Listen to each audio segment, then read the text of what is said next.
Buen día, mi nombre es Karen Padilla y en este video explicaré el desarrollo del tubo intestinal y las cavidades corporales.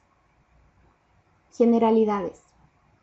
Durante la tercera y cuarta semana del desarrollo embrionario se lleva a cabo la formación de dos importantes estructuras secundarias provenientes de las capas germinales intraembrionarias: el tubo neural en la región dorsal y el tubo intestinal en el área ventral, cada uno derivado del ectodermo y endodermo respectivamente. Ambos cambios dinámicos suceden casi simultáneamente, de manera que el embrión consta ahora de un tubo sobre otro tubo. Estructura del embrión. Para comprender en su totalidad el proceso mediante el cual se desarrollan las cavidades corporales en el embrión, es necesario primero identificar la organización de las capas germinales intraembrionarias. Iniciamos con el ectodermo, la capa más superficial.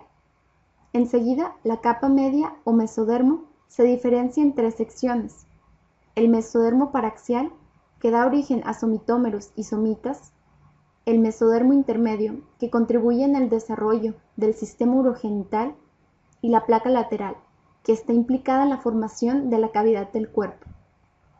Justo por debajo del mesodermo, hacia el interior, se encuentra el endodermo, el cual se convertirá precisamente en el revestimiento del tubo intestinal. Formación de la cavidad corporal primitiva. Aproximadamente hacia los 19 días comienzan a observarse unas hendiduras intercelulares en la placa lateral del mesodermo. Estas finalmente lo dividen en una capa parietal o somática, que da lugar a la somatopleura, y una visceral o esplácnica, que forma la esplagnopleuра. A los 20 días, los lados del embrión empiezan a crecer en dirección ventral hacia la línea media, formando los pliegues laterales. A medida que estos pliegues progresan, la capa del endodermo también se pliega. Hacia el final de la cuarta semana, los pliegues laterales de la pared del cuerpo se encuentran y se fusionan para cerrar la pared corporal ventral. Ahora, el embrión está formado por la cavidad corporal primitiva y el tubo intestinal, el cual se encuentra conectado a nivel del intestino medio con el saco vitelino por medio del conducto vitelino. Posteriormente, este conducto se incorpora al cordón umbilical y degenera. Formación de la cavidad torácica. Hacia la quinta semana, cuando el embrión crece y se dobla en posición fetal, se forma un tabique transverso a partir del mesodermo visceral a nivel de los segmentos cervicales de la columna vertebral. Este divide la cavidad torácica de la abdominal. Sin embargo, deja unas aberturas en cada lado del intestino anterior, los canales pericardio-peritoneales.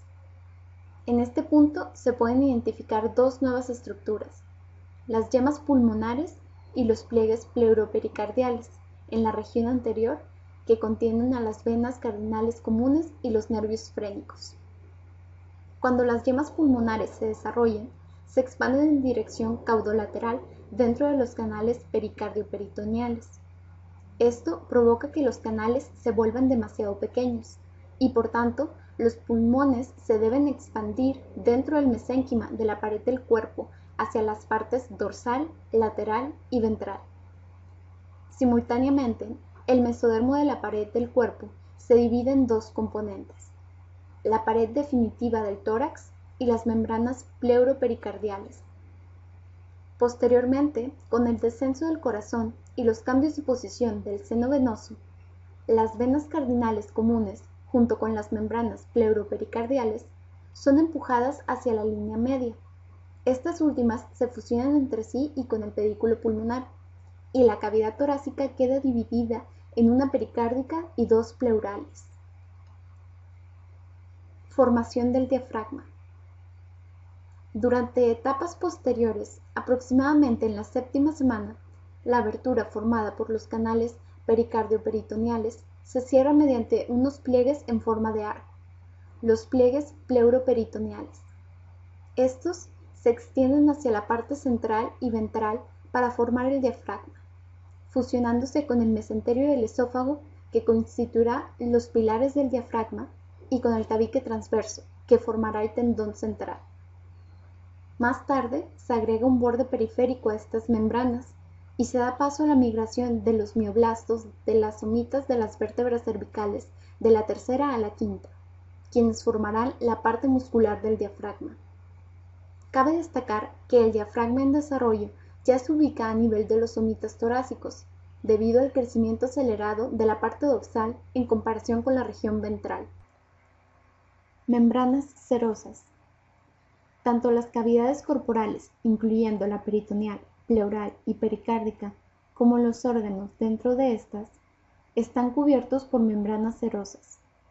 Estas, a su vez, presentan dos capas, en donde la capa parietal, formada por las células mesoteliales, reviste las cavidades, mientras la capa visceral protege a los órganos. Ambas capas se continúan la una con la otra como mesenterio dorsal, el cual sostiene el tubo intestinal de la pared posterior del cuerpo, extendiéndose desde el límite caudal del intestino anterior hasta el final del intestino posterior. Asimismo, el tubo intestinal se une a la pared anterior del abdomen mediante el mesenterio ventral, originado por el adelgazamiento del mesodermo del tabique transverso. Este abarca desde el esófago y el estómago hasta la parte superior del duodeno. A través de estos mesenterios se crea una vía de acceso a los órganos para los vasos sanguíneos, los nervios y los vasos linfáticos. Gracias.